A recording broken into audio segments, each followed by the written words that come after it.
All right, meet me in Genesis chapter 18 today. Genesis chapter 18. You have the slides in your Coram Deo today. I'd love for you to follow along with me, not only in the scriptures, but on your Reconcile app today.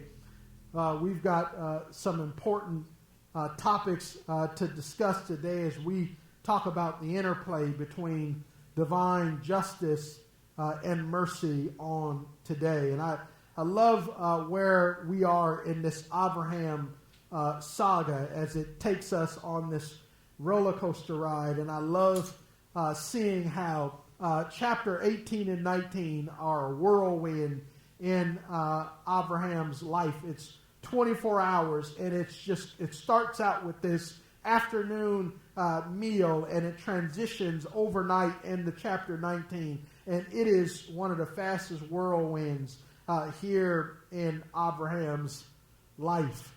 And so he goes from hosting a meal, hurriedly hosting a meal with Yahweh and his entourage, to seeing their guests on their way, to then being thrust into this divine deliberation that's unprecedented in human history. Man, I can't wait to get to heaven and talk to Abraham, or in the Hebrew, Avraham, Av with a V, not with a B. Bear was asking me, how come I pronounce Abraham with a V and not with a B? And I said, because the Hebrew bait, or the B, is a bagad kafat consonant. And there are certain consonants in the Hebrew language that when they get a dogesh forte, then it changes how you pronounce those words. And the Hebrew bait, if it doesn't have the dogesh forte in it, it has two pronunciations. Either it's the B sound or the V sound. And you know how to pronounce it by that little bitty dot that is in the Hebrew bait. And Abraham doesn't have the dogesh forte. So because it doesn't have the forte, it takes the V sound and not the B sound. So welcome to Hebrew class. You guys thought that's what, so I just wanted to, Bear asked me that last night, and because she's like, Daddy, that sounds weird. But I was explaining to my Jewish kids how Hebrew works. And it's really weird because I'm a Gentile and I shouldn't be explaining to Jewish people how their own language works, but that's the way it works in my house. Crazy things at home. Genesis 18, we're gonna look at this text today. And remember, God's mission of compassion and condemnation is where we are in Genesis 18 and 19. This is part 2 of that message. And there are two main movements in the text, two main kind of sub-themes as we divide up this paragraph today in verses 16 through 33. Verses 16 and 22 is Yahweh's indictment against Sodom and Gomorrah. Yahweh's indictment against Sodom and Gomorrah. And within that paragraph of verses 16 through 22, verses 16 and 19 show us Abraham's blessedness. As God is going to reveal his visit. Remember, God came to earth for two reasons. God's multitasking.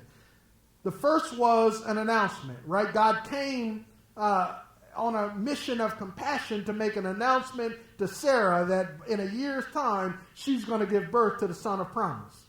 But God's mission is twofold. It's not only compassion, but it's also condemnation and annihilation, because God is now moving and transition, because he's going to bring holy hell on Sodom and Gomorrah. And as God is moving in that direction of condemnation and annihilation, God wants to highlight the blessedness as a contrast in the text. So watch Moshe, or Moses, set up this contrast. Abraham is blessed, but Sodom and Gomorrah is wicked.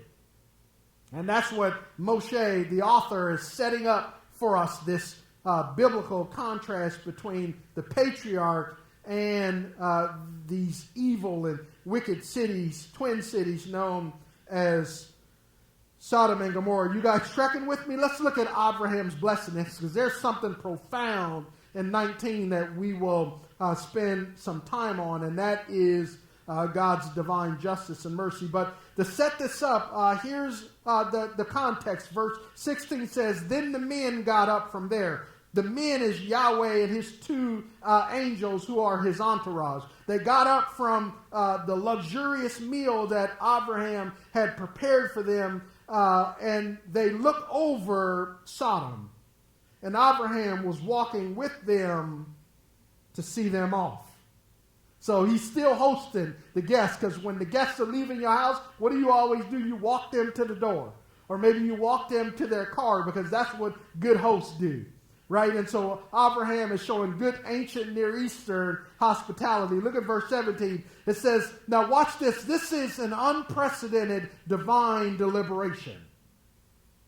No other place in Scripture does God have this Trinitarian collaboration, and as they banter about what they should do. Watch this.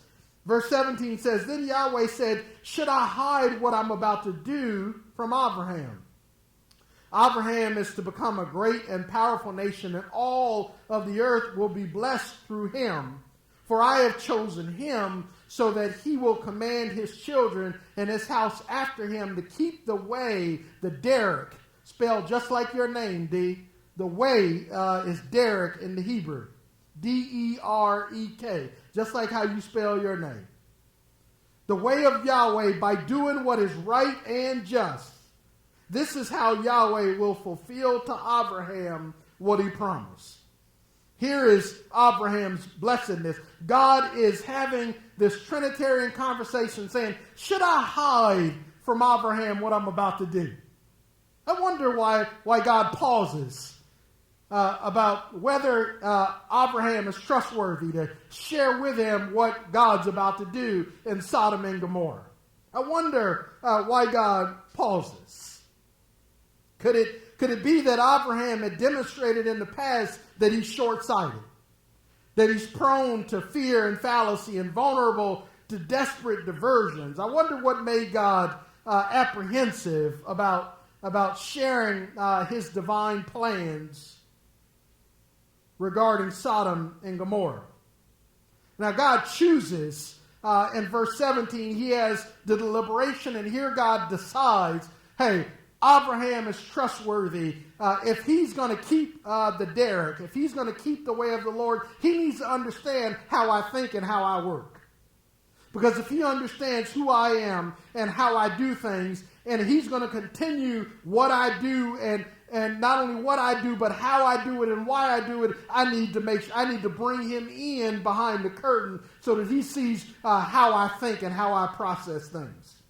So God agrees in verse 18 to allow Abraham in on what God is thinking and what God is planning.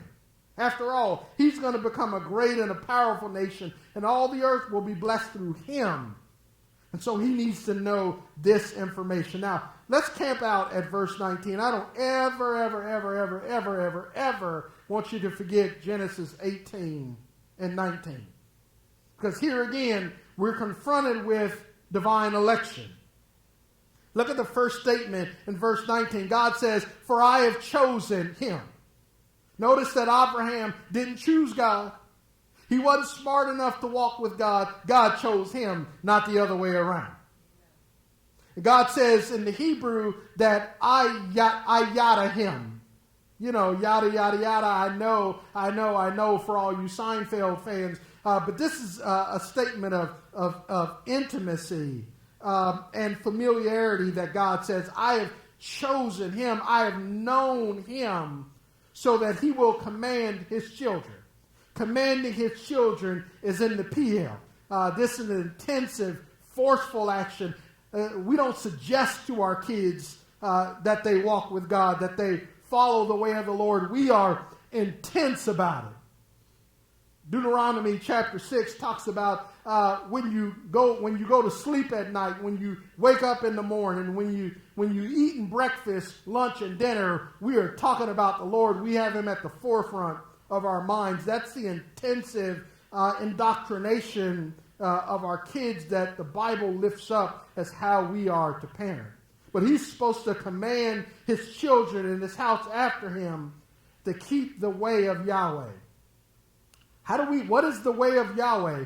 by doing what is right and just. This is how the Lord will fulfill to Abraham what he promised. Now, I want you to notice something in Scripture, that this is the first mention of these two words in tandem, right and just. It's righteousness and justice. And let me make a couple of observations. And before I do, I want you to, this week, I want you to go to our YouTube page, and I want you to pull up the videos from our Teachable Moments series. And Teachable Moments episode 5, 6, and 7 is a web series that Marcelino and I co-produced together during COVID, and we dealt with the issue of divine justice and mercy in episodes 5, 6, and 7. And so I'm going to share some excerpts from that Teachable Moments with you, and you can get the full episode in episode 5. So today's content comes out of episode 5 as we dealt with Genesis chapter 18 in that episode. But I'm only going to share a portion of that. So if you want to see that in its entirety, you can do that. And then episode 6 looks at Amos chapter 5 and what God says about justice and righteousness in Amos 5. And then episode 7 looks at Micah chapter 6 and what God says about justice and righteousness in Amos in Micah chapter 6. Micah chapter 6, Amos chapter 5. There are three observations from verse 19 that are worth talking about here. And the first one is the distinguishing characteristic of the people of God through Abraham, the father of the faith, is simply this: Abraham will model righteousness and justice himself, and he will command his biological and spiritual offspring after him to keep the way of Yahweh. Notice that Moshe says that righteousness and justice are the way of Yahweh, or more directly, his conduct, his custom, or his manner of behavior. Technically in the Hebrew, because the noun Yahweh and the noun Derek, or the way, is in construct relationship, the text says that righteousness and justice belong to Yahweh. He possesses these virtues. He's not merely mandating them for us. Righteousness and justice belong to God. They're his possession. And what God is requiring of Abraham is that he practice the same virtues that belong to God. So God possesses these virtues of righteousness and justice in his nature, and he conducts himself according to these virtues as it relates to his character. And God's desire for us is that we would do the same, that we would possess these virtues at the core of our being as the people of God, and that we would live them out in our world.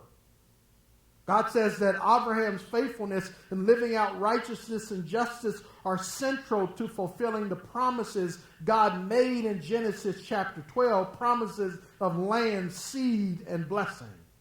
Now, allow me to define these terms for you. The Hebrew word for right or righteousness is zadakah.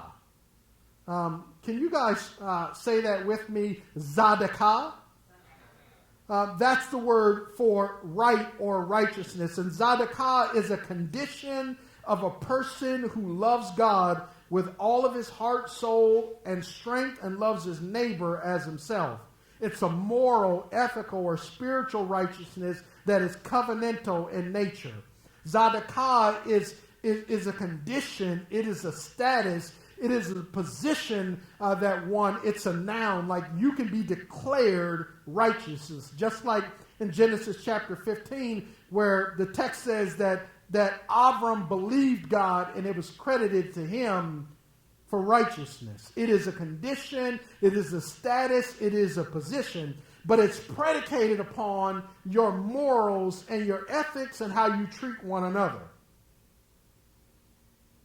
And so while it is in itself a condition or a status or a position, you get there by how you relate to God and how you relate to others. Remember, the faith has always been cruciform. It's always been cross-shaped. It's always been vertical between us and God, and it's always been horizontal between us and our brother. Remember, Jesus says if you summarize the whole Hebrew Bible, it's Deuteronomy chapter 6 and it's Leviticus 19. It's loving the Lord your God with all your heart, soul, mind, and strength vertically, and then loving your neighbor as yourself horizontally. And so Tzedakah is this condition of what it means to align ourselves perfectly with God's holy standard. Holiness, holiness is what I long for. Righteousness, brokenness. We sung that because that's what Tzedakah is. It is holiness. It is righteousness. It's when our lives line up perfectly with God's standard. We don't deviate to the right or to the left. We do exactly what God said, how God said it. Kind of like when Abraham circumcised everyone in his house. Remember, his obedience was immediate. It was impeccable. Remember, we talked about all of that? It was inclusive. Humans can obey God perfectly. It's possible. And we've all had those moments where, like, man, I did exactly what God wanted me to do, how God wanted me to do it, and we're proud of ourselves because oftentimes we screw it up. And so we've got to be right. Now, let me just say this really quickly. People use ethics and morality interchangeably, and they are two different things. Ethics is the means, and morality is the end. Ethics is the vehicle that helps you get to morality. With bad ethics, you never get to morality. So our ethics have to be good in terms of how we make decisions and how we make judgments about what's right and what is wrong. So we have to understand the rationale and the reasoning for how we ethically, so that we can end up by doing what's right. And we make bad ethical decisions, and then we wonder why we ended up in a horrible place. So Tzedakah is one half of that two-sided coin. But then the other word, just or justice, is this Hebrew word mishpat. Say that with me, mishpat. Mishpat is the conduct of a person or persons or a society that is righteous before God. Mishpat consists of these characteristics. It's forensic, it's legislative, executive, it's executive, distributive, and restorative social justice. It's forensic in the sense that it has legal implications. But let's break down the legislative, executive, distributive, and restorative aspects of mishpat. The first, in terms of legislative justice, the question we must consider is, are the laws of our society just? Are we legislating things in our society and in our world that are just? Because we have some laws that I can't explain why they're on the books in the first place. And so it begins with legislating and writing legal codes for your society and for your community that are in themselves just. Secondly, executive justice requires that we execute or carry out our just laws in fair and equitable ways.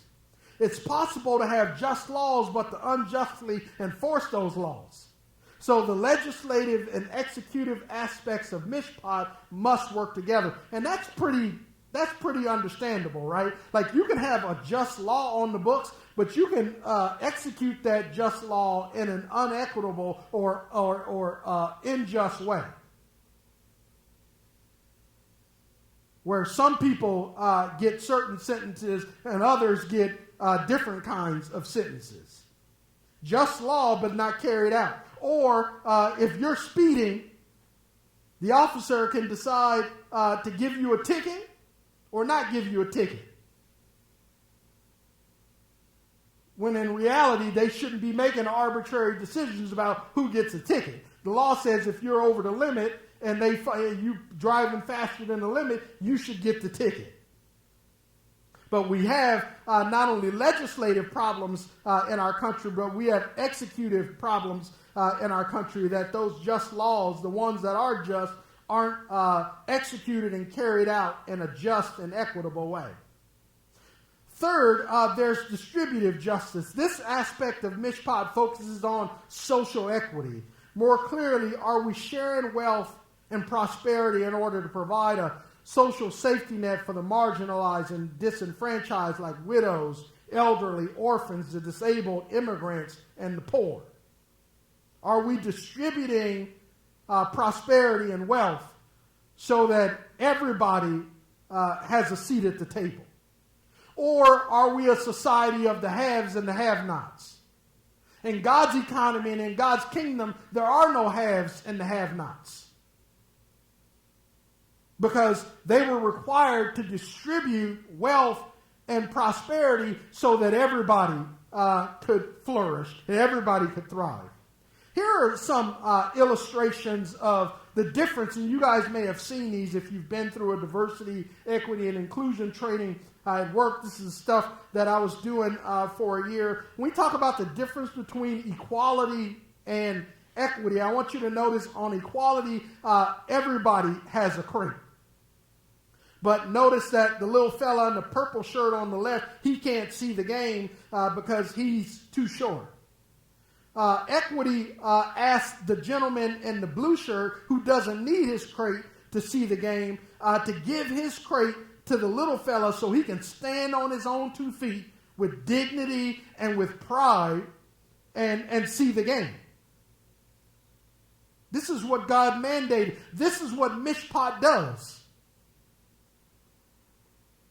Now, when I was in the disability or special needs community, I would show this slide, same slide, but with a person in a wheelchair, because that crate is not going to help the young girl in the wheelchair to see the game.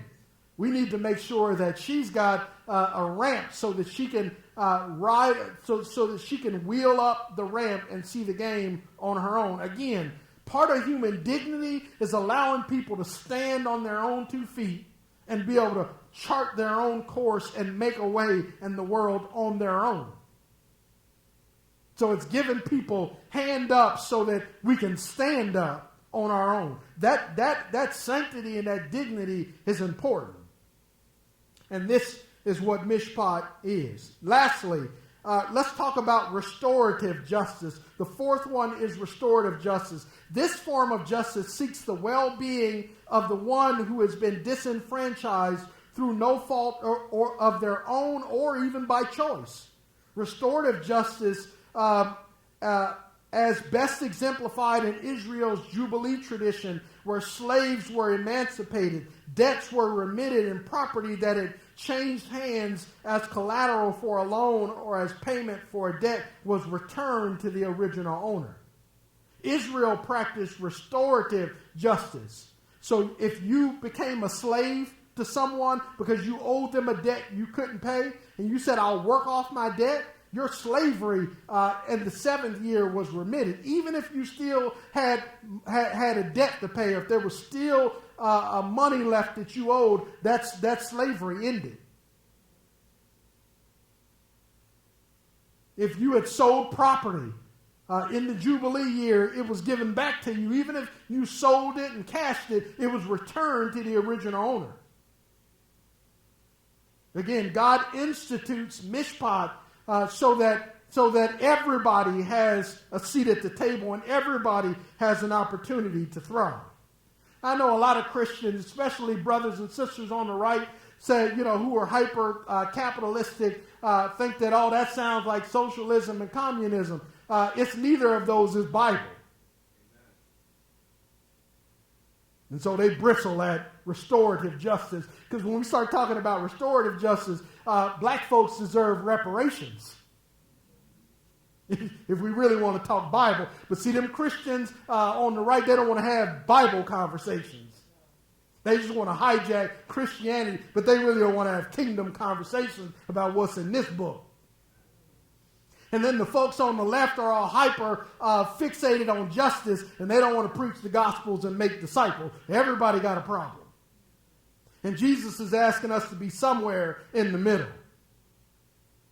And so this is what the way of the Lord is. It's righteous and it's justice. And so you get to be declared righteous by how you live out mishpat. And this is the holy standard that God is holding Abraham to. God says, this is how I'm going to fulfill and establish my covenant with him, is when he lives out Zadokah and Mishpat, then he teaches his kids to do the same, and their generation, and their generation, and their generation, all the way down to us. So how are we doing with that? What does that look like in our world? These are the sort of things that we want to do in our faith-based nonprofit that we're trying to that we're developing. The Reconciliation, Empowerment, and Development Initiative. We're setting up a faith-based nonprofit to go alongside our church so that we could do Zadokah and Mishpat all throughout the world. So that we can do Matthew 25, we can feed the hungry and hydrate the thirsty, clothe the naked and visit the prisoners and give medicine to the sick. We want to do that work all throughout the world because that's what Zadokah and Mishpat requires. And that's not the church's job, so we're setting up a faith-based nonprofit to run parallel with the church so that we can do that work.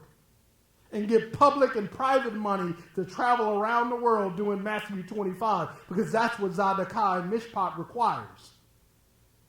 That's the standard. You guys see what we're doing at this church? So his blessedness is rooted in the fact that he will keep the way of the Lord. And so Abraham's blessedness is on full display. Now we're contrasting that with Sodom and Gomorrah's wickedness in verses 20 and 22. Watch this as we see the other side and the reason for God's mission. It says, then Yahweh said, the outcry against Sodom and Gomorrah is immense, and their sin is extremely serious.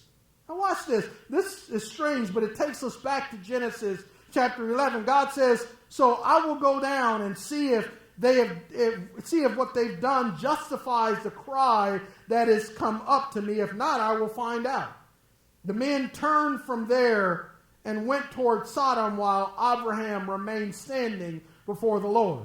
And so here God has come into our world to investigate firsthand the travesties and the atrocities and the depravity and the corruption and the wickedness of Sodom and Gomorrah.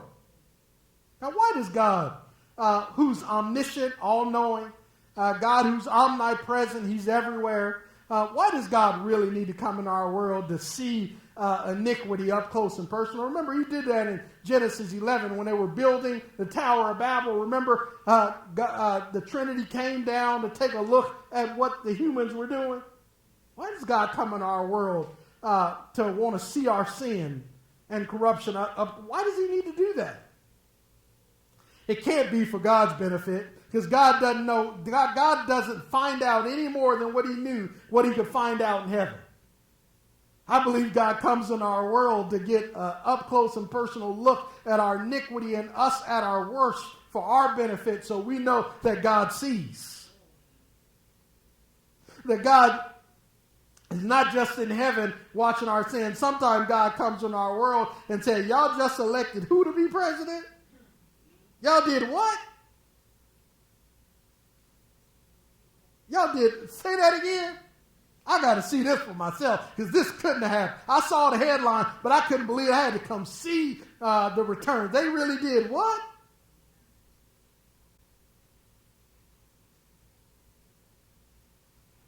And so I believe God shows up for our benefit, not for his. And that should change how we live, knowing that God is moving up and down Jacob's ladder, coming in to check us out and see what's going on in the text. See what's going on in our lives. The victims of Sodom and Gomorrah's sins have been crying out to God. And that ought to be good news, that when people are oppressed and when people are victimized, We know from Genesis chapter 3, when Cain killed Abel, what did God say? Your brother's blood is crying up to me from the earth. God hears our cries when we've been victimized, when we've been oppressed, when we've been persecuted, when we've been traumatized and wounded by other people. God hears our cries and he shows up in our world. So don't think that God hadn't seen your tears and he hadn't heard your cry. Genesis 3 and Genesis 18 says God hears because he is Ishmael, the God who hears. Now, Sodom and Gomorrah's social immorality plays as large a role as their sexual immorality, and we'll talk about that on next week. It's just fascinating that God would condescend to come into our world to view our iniquity. I'm blown away by that. Let's look at the last movement as Abraham's intercession for Sodom and Gomorrah in verses 23 through 33. Let's look at his audacious entreaty in verses 23 through 32, because he's now aware that God is on a mission to annihilate Sodom and Gomorrah. And God is standing with Abraham in his neighborhood, in his hood, overlooking Sodom and Gomorrah. That's probably 18 miles southeast of where they're standing in Mamre. Traditionally, Abraham and the Lord are standing on a cliff or on a peak looking down 18 miles southeast into southeast of the Dead Sea, looking toward the cities of the plain of Sodom and Gomorrah. And God is saying, I've come to do some due diligence and to find out what is going on in those cities of the plain. But the two angels who are his entourage, they head off to Sodom and Gomorrah to go and on a fact-finding mission. And God is hanging out with Abraham while they wait for the angels to return with the reconnaissance. And you know what happens when we stand before God, we start talking. Now, I would have kept my mouth shut, but our father in the faith decided this was a great opportunity to have a one-on-one conversation with the Most High. Look at how he intercedes for these wicked twin cities. Verse 23, Abraham stepped forward and he said, will you really sweep away the righteous with the wicked? What if there are 50 righteous people in the city? Will you really sweep it away instead of sparing the place for the sake of the 50 righteous people who are in it? You could not possibly do such a thing, to kill the righteous with the wicked, treating the righteous and the wicked alike. You could not possibly do that. Won't the judge of the whole earth do what is just? And Yahweh said, if I find 50 righteous people in the city of Sodom, I will spare the whole place for their sake. So Abraham is calling out and declaring that God is the judge of the whole world who will do what is mishpat, what is just. God says, what is the interplay between God's divine justice and mercy? Because God, if you annihilate the city, if there are 50 righteous people, you won't destroy the righteous and the wicked together, right? You won't treat the righteous as if they're wicked, will you? You can't do that. That's not who you are. I know you better than that. I've been walking with you for 24 years. I know better. Now, the problem with Abraham's short-sightedness is that he's only speaking about one side of this. He's talking about this. He's saying that if you annihilate and destroy Sodom and Gomorrah, and there are 50 righteous people in it, then you'll be treating the righteous as if they're wicked, and they don't deserve to be annihilated. But what he misses is that if God shows mercy to Sodom and Gomorrah, then the wicked will be treated like the righteous, because then they'll receive mercy, and they don't deserve that either. But he don't bring that part out. See, he's focused on divine justice, but what he's totally forgotten and missed to bring up is divine mercy. But God is tolerating Abraham's inquiry, and he says, yeah, man, if there are 50 people and the angels come back and tell me there are 50 people, I won't destroy Sodom and Gomorrah for 50 people. And so instead of just being happy with that, the patriarch presses his luck. In verse 27, then Abraham answered, since I ventured to speak to my Lord, even though I'm dust and ashes, you daggone right you are. Suppose the 50 righteous lack 5. Suppose there are 45. Will you destroy the whole city for only 45 people? And God replied, I will not destroy it if I find 45 there. Then he spoke to him again, and suppose 40 are found there. And he answered, I will not do it on account of 40. Then Abraham said, let my Lord not be angry. See, he senses that he's on thin ice here. Now, how many times your mom said, I done already told you. He said, but something has changed in God's countenance, and he recognized, I better wrap this up quick. And he getting on God's last nerve. Now, and so God, he says, and I will speak further. Suppose there are 30 found there. And God answered, I will not do it if I find 30 there. Then Abraham said, since I ventured to speak to my Lord, suppose there are found 20 there. And God replied, I will not destroy it on account of 20. Then Abraham said, let not my Lord be angry again. This is the last time. I will speak one more time. Suppose 10 are found there. God answered, I will not destroy it on account of 10. Boy, you better get out my face. That's my reading in the middle of the text. That's what I see jumping off the page. Y'all better leave me alone. Why does he stop at 10? I mean, he could have went down to 5 and 1, but 10, usually 10 people in Hebrew custom are like the minimal number to start a synagogue. In order to start a synagogue, you need to have 10 men. It's the minyan, right? It's the number, the smallest number in order to start a religious community. And so 10 is significant. That's not what Abraham's thinking is, but yeah, so he stops at 10. He said, I better cut my losses while I'm ahead. What is Abraham thinking about? Who lives in the cities on the plain? His knuckleheaded nephew Lot. So here is Uncle Abraham saving Lot's bacon one more again. He saved him in chapter 14 from the 4 eastern kings, and he went out and mounted up and went to war and defeated the 4 eastern kings that had taken the 5 eastern cities of Sodom and Gomorrah and those other cities in the plain, and Abraham went and brought back the people and the possessions.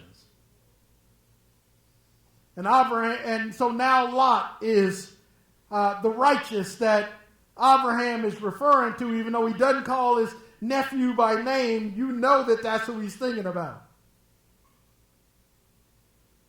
And look at God's abrupt exit.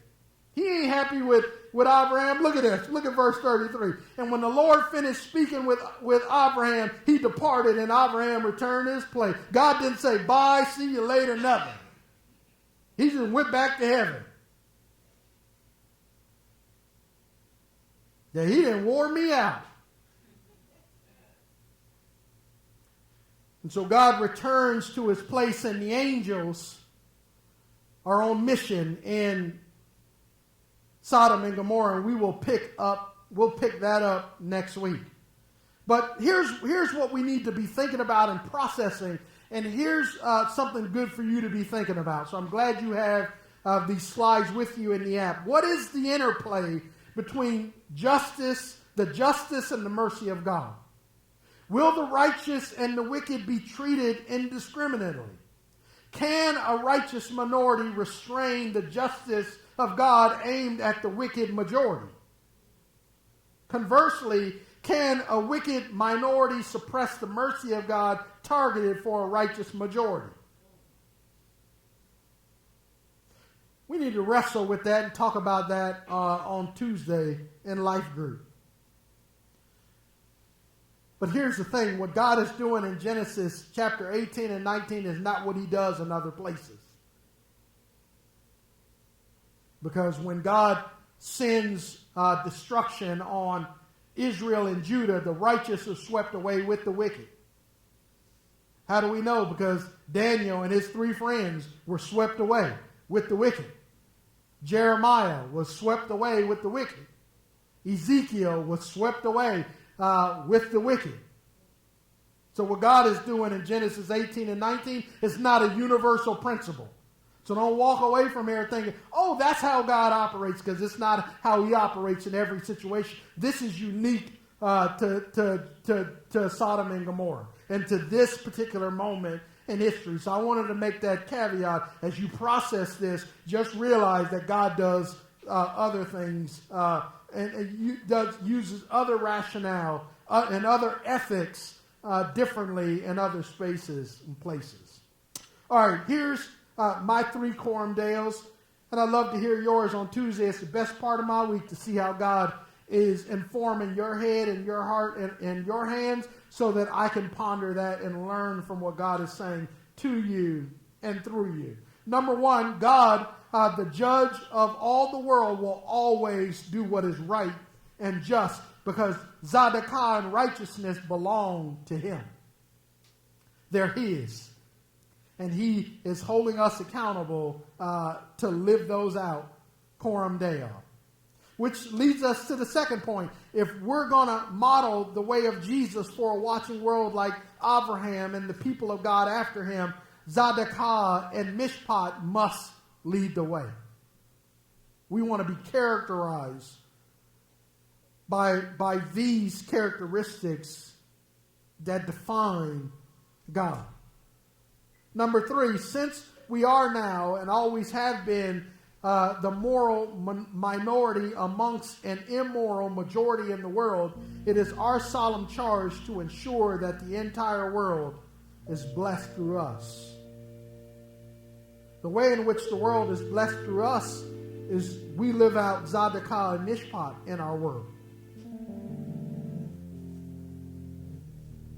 That we practice legislative, executive, distributive, and restorative justice for the glory of God. So let's think about, let's dream big dreams about what that could look like in our world. As we feed the hungry, as we hydrate the thirsty, as we clothe the naked, as we educate the illiterate and uninformed, as we heal the sick, making modern medicine available to those who desperately need it.